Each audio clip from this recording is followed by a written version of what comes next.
skills. As William Arthur Ward said, the pessimist complains about the wind. The optimist expects it to change. The realist adjusts the sails. And that's how we all have to be. We need to look at the situation and understand not what personality type are we, but what are we going to do about it? That any of us, in any moment, we always get to choose how we react. We get to choose our frame of reference. We get to choose whether we're pessimistic. We get to see things in an optimistic way if we want. But at the end of the day, the only thing that really matters is what do you choose to do? And so if you decide to fight the wind, to be angry, to argue about it, to complain, you're never going to go anywhere other than where the wind wants you to go. But if you remember that we have control, that we can react, that we can choose to adjust the sails, to harness the wind, to take us where we want to go, and instead of fighting against it and wasting energy, we learn how to harness everything around us. And as Alice Walker said, the most common way people give up their power is by thinking they don't have any. People lose sight of the fact that we always get a choice. No matter what happens in your life, the one thing that you get to choose at all times is the meaning that you ascribe to it. No one can take that away. No one but you gets to decide how you react, and your reaction is the bricks by which you build the life that you want. It isn't your intentions, it's not your thoughts, it's simply the things you manifest into the world. As you take action, the world reacts. As you take action, you progress. As you take action, you learn. As you build, you create things. And as you create things, you can construct a world that matches your vision. But it's understanding that you have that power. It's understanding that you always get a choice. And you lose that power when you give that up. You lose that power when you take the emotional security of complaining, of negativity, of pessimism. But if instead, you're not only optimistic, but you're an action-oriented realist who knows there's always something to do to take advantage of the situation. And that's what I want for you. I want you to understand you can always take advantage. You can always ask a question as powerful as, how is this worst thing that happened to me actually the best thing that ever happened to me? And when you flip your mindset like that, nothing in the real world changes, but suddenly you see everything differently. And that thing, that bad thing that you were stressing about, that you were crying over, it becomes empowering. It becomes something totally new. And think about the way that you can transform the past simply by thinking about it in a new way. And when you do that, then you're going to be able to maintain your power and even grow your power, because it's coming from understanding that if you own your decisions and always respect that you can act, that you can choose to harness any situation. When you remember that, you're in control. And when you're in control, you can go wherever you want to go. I want to dispel a myth for you. It's the talent myth. It's the belief that some people were just born with more than others, that some people are naturally gifted and some aren't, and that's just the way the cookie crumbles, and whatever you're going to be is essentially determined by how you started, that your DNA is exactly your destiny. I'm here to tell you right now, that's bullshit. It's just not true. It's not the truth of the way that humans are designed. As a species, we're the ultimate adaptation machine. The very thing that puts us at the top of the pyramid is our ability to adapt. It is the fact that the brain is plastic, that it responds to change. It responds to stressors. It responds to repetition. And repetition is a slave to obsession. As Conor McGregor said, there's no talent here. This is hard work. This is an obsession. You could be anyone if you put in the time. That's one of the greatest athletes of our time telling you that he's not the result of genetics. He's not the result of natural gifts. He hasn't been bestowed something by God. He has shown up day after day in the most mundane of conditions. On the cold days, on the hot days, he put in the work because he was obsessed with what he could become. And that repetition that you need to actually gain a skill follows that obsession. So in you right now today, you want to start building that obsession. You want to look at it like an ember that can become a raging fire, but it needs your time and attention. It needs your time and attention. You've got to take that interest. You've got to take that spark of desire and you've got to fan the flames. You've got to turn it into that obsession. And from that obsession, if you put in the work, if you do the things day in and day out, the backbreaking work, pushing through the pain, fighting through, feeling like an idiot, fighting through embarrassment, getting up, brushing yourself off, doing it again, practicing, putting yourself at somebody's feet and asking, what could I have done better? Not look at the things that you're doing well, but look at the things that you're doing wrong. Look at the things that you're doing poorly, staring at your inadequacies with no loss of pride. Because the only thing you value in yourself is your willingness to do that, your willingness to work your ass off. And as Sylvester Stallone said, I'm not the richest, smartest, or most talented person in the world, but I succeed because I keep going and going and going. And that's the secret. There's nothing more than that. The people that you see that win at the highest level, they were the ones that didn't give up. They're the survivors. And you've got to ask yourself, am I a survivor type? Am I the type of person that continues to push through when it gets hard, when it gets boring, when I feel lost, when I don't know what I'm doing, when I have no faith in myself, even in that darkest hour? Can I push forward? Can I accept that the human body will respond to that stress? It will respond to that stimulus, but I have to show up and I have to do the work. And so that's the beautiful thing. You're not going to separate yourself based on your genetics. You're not going to separate yourself based on who your parents were or where you were born. You're going to separate yourself by showing up when you don't want to. You're going to separate yourself by pushing forward when it hurts. You're going to separate yourself by always moving forward, even when the forward is falling on your face. So never lose sight of that. It's the person that keeps going that can't be defeated. Here's the hard truth about getting great. It takes time and dedication. It takes a willingness to accept that you're not yet good enough. It takes the ability to stare at the places that you know that you're weak, to really look at those things and not let it affect your sense of self-esteem and not let it affect your sense of self-worth so that you can still get the momentum going. But you have to understand that in the beginning, we're all terrible. And as Henri Cartier-Bresson said, your first 10,000 photographs are your worst. And so the thing that really makes great art are the people that continue to push and the people that continue to work and face how inadequate they are and really understand that at the end of the day, greatness is a craft. Greatness is a process. Greatness is a habit. Greatness is the little things that you do every day over time, going out every day unafraid of whether or not this is one of the 10,000 terrible things that you're going to do. It's being unafraid to make those mistakes. It's being unafraid that you're not yet great. And as Marianne Radmacher said, courage doesn't always roar. Sometimes courage is the quiet voice at the end of the day saying, I will try again tomorrow. And that's it. If you want to be great, that's what you have to do. You've got to get up again tomorrow.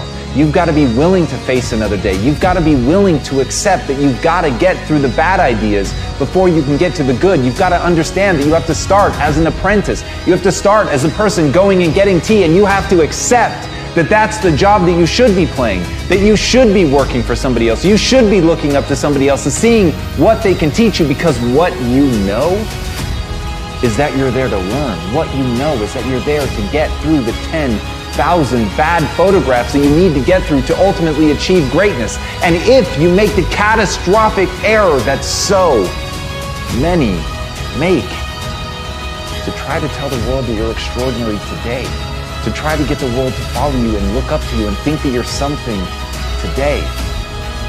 Because the people that really win are the ones that invest today, the ones that listen today, the ones that spend every ounce of their energy amassing mastery, getting better every day, working their asses off to improve their skill set, to relentlessly look at the things that they're not doing well, to understand that they have to break themselves down and get rid of all of their ego before they can really find greatness.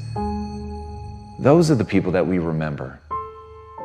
So if you want to be remembered, if you want to achieve real greatness, you just need to have the courage to show up every day and take another swing, take another photo, try another task, do something that scares you, and do those little things over and over and over until you win. As Confucius said, better a diamond with a flaw than a pebble without.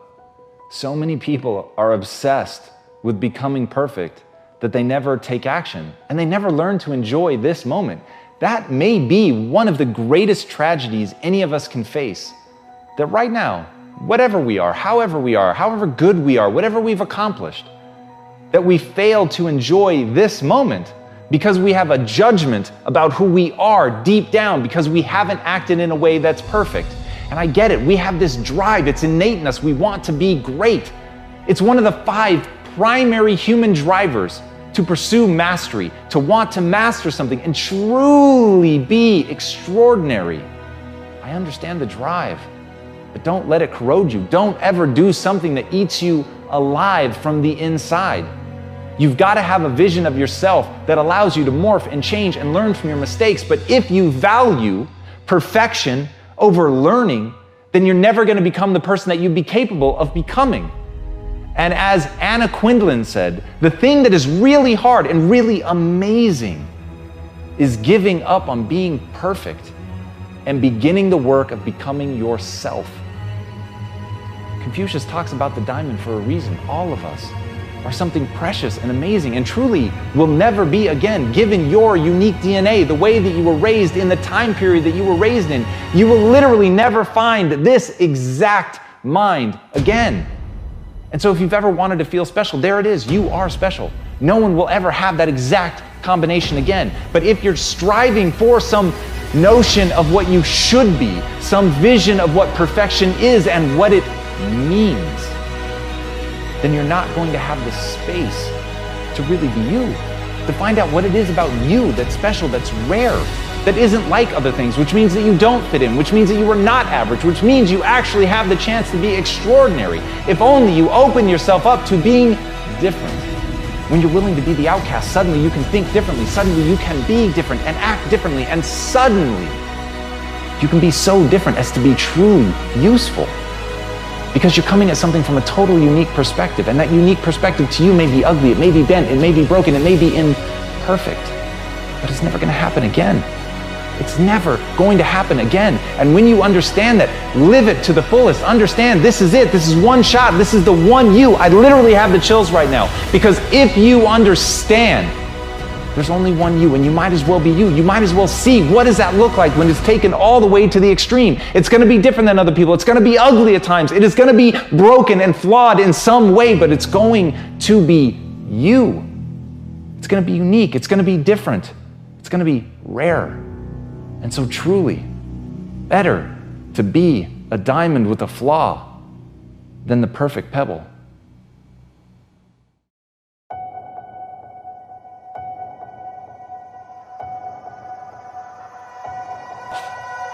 The reality is, if you want to achieve something great in your life, you've got to be willing to accept who you really are right now. You've got to know exactly what you're good at and what you're not. And the reason that the truth is going to piss you off is it's going to hurt. It's going to hurt to acknowledge that you're not yet who you want to be. It's going to hurt to know that you're not yet capable of the things that you want to be capable of. And it's really going to hurt to know that the things that people say behind your back, the things that they say to hurt you, that they're actually true, that they're right. They have a point. You aren't good at that thing. You aren't as good as you could be. You did embarrass yourself. You have fallen down. All of those things are almost certainly true. But when you can look at those things, when you can stare nakedly at your inadequacies, when you can really stop and not protect yourself with ego, but protect yourself by knowing that you're going to learn from where you failed. You're going to learn from the places you've fallen down. You're going to learn your inadequacies so that you can build something new, so that you can move from that place into a place of purpose, into a place of skill set where you can dominate the field because you've built those skills. But if you don't first acknowledge that you need to build them, you can never begin the process in earnest. And as Michio Kaku says, all great ideas come from a picture. You've got to know what you want. You've got to know what that thing is that you're building towards. You've got to know exactly who you're trying to become. And once you have that crystal clear vision of who you want to be, it is far easier to acknowledge who you really are. So you've got to start with that picture. You've got to accept the reality, pain and all. You've got to have that picture. You've got to know where you're going. You've got to know what the skills are that you need to build in order to get there. And once you do that, once you have that picture, and that picture is your obsession, it's the thing that you think about, you dream about, you put it up on your wall, you tattoo it in your mind, you know exactly who you're trying to become. If you do that, if you're honest with yourself about where you are, and you know exactly where you want to go, you can go anywhere. As Kendrick Lamar said, it was always me versus the world until I found it's me versus me. I think that's where most of us start. We think that there's something outside that we're struggling against. We think that literally the world is against us and we're raging against something, but we don't even know what that thing is that we're raging against. And as you fight and try to make your way, and as you try to accomplish something incredible, you find that you're not making any headway. And that moment that you finally begin to break through and build something extraordinary, in that moment, the realization is that it was always you trying to figure out how to become the best version of yourself. And once you grasp that, once you let the noise die away, once you stop worrying about what other people think, what other people want, what other people have accomplished, what other people have, once you let go of all of that and ask one simple question, how extraordinary can I become? What am I capable of? What are my limits? How far can I push myself in this time that I have on this earth? Exactly how much of my potential can I wring out of myself? And by that, I don't mean something mystical. By that, I mean, how much can I become capable of? How far can I push myself? What can I build? How can I change this world? But all by doing one simple thing, pushing myself to get better every day. And as Napoleon Hill said, strength and growth come only through continuous effort and struggle. So the irony is, when you let go of trying to please the world, when you let go of trying to change the world, when you stop trying to move mountains, you will realize that a far harder struggle awaits you. And that struggle is becoming something new. That struggle is becoming something different. That struggle is recentering yourself, finding out who you are, building yourself piece by piece until finally you realize what it takes to actually become a better version of yourself. You realize that it takes nothing less than your everything, your total commitment, every bit of focus that you have, a willingness to break yourself down so that you can build yourself back up. But if you're willing to put in that effort, if you're willing to transform, if you're willing to change and fight and struggle, you will be rewarded with growth. You'll be rewarded with improvement. You'll be rewarded with the ability to close your eyes, imagine a world, and then open your eyes and make that world come true.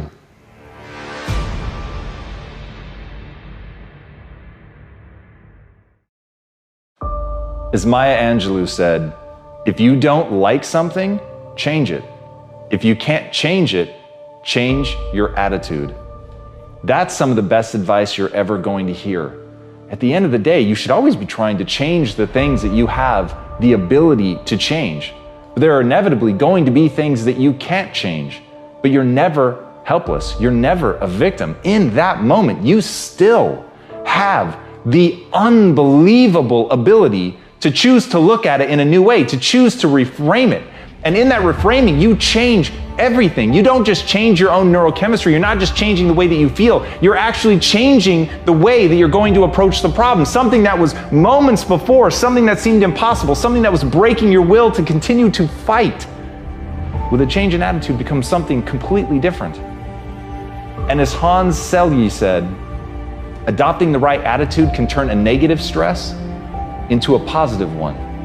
And that game of mental jujitsu is what it's about. That game of flipping something on its head, of turning something around, of seeing it in a new way so that you can act in a new way, is how you make forward progress. And understanding that, understanding the need to take control of your perceptions, understanding your need to change your perspective, that's how you begin to get ahead. Once you understand that your perspective is a choice, it is not objective truth.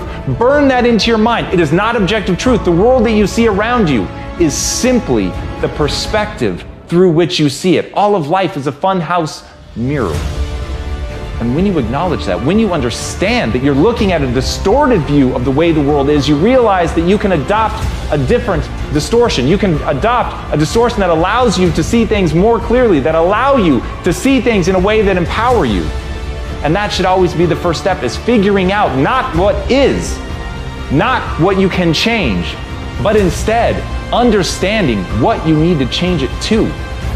And understanding that that change comes from inside you.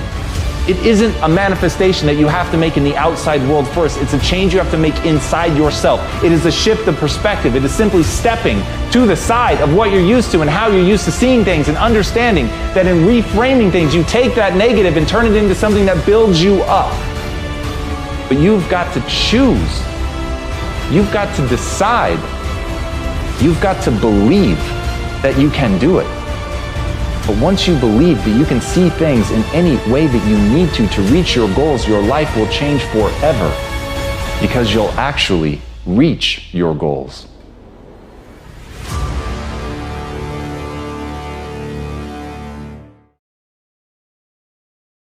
As Martin Luther said, even if I knew that tomorrow the world would go to pieces, I would still plant my apple tree.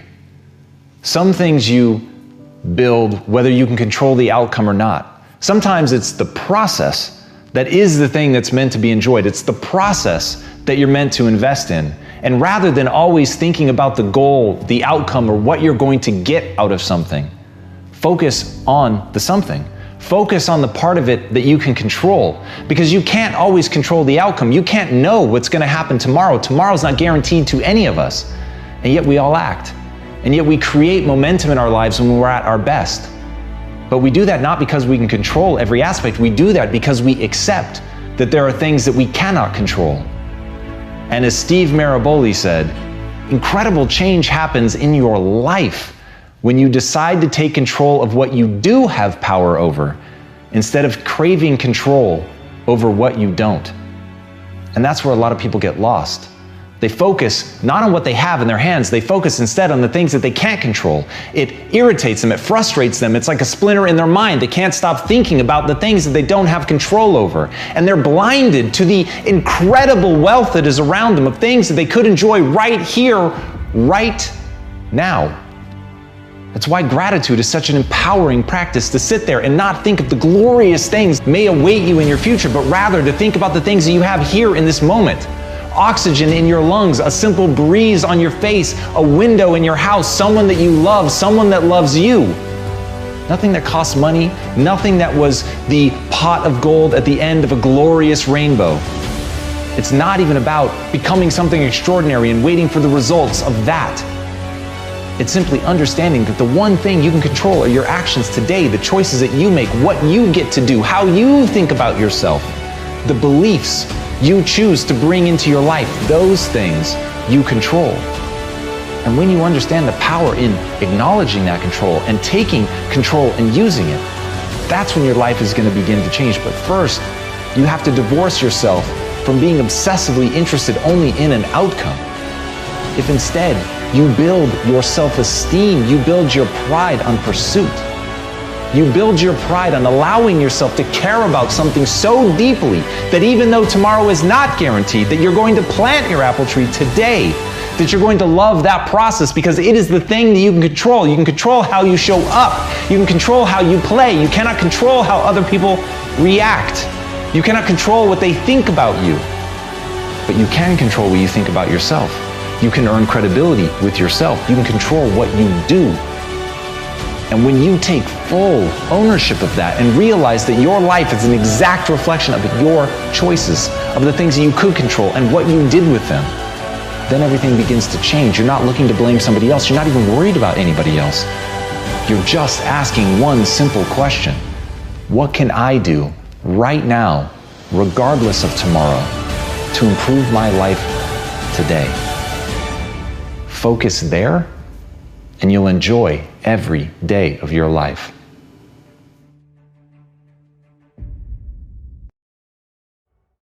I want you to burn into your nervous system the following statement because it is a fundamental truth of the human condition. It is literally the baseline physics of what it means to be a person. As Earl Nightingale said, we become what we think about. And that's an idea that I want you to hold firmly in your mind. That's something that I really want you to internalize. I really want you to stop right now. Whatever you're doing, I want you to stop, lean into this video and listen to what I'm saying. You will become what you think about. Really think about that for a second, as if it wasn't just a phrase, as if it's more than just words, as if it were a truth about how the brain works, because it is. You're going to become the thing that you think about. And I know that you're dwelling on a lot of negative. I know that you're carrying a lot of baggage with you. And I know that as you think about how things might go wrong, that you believe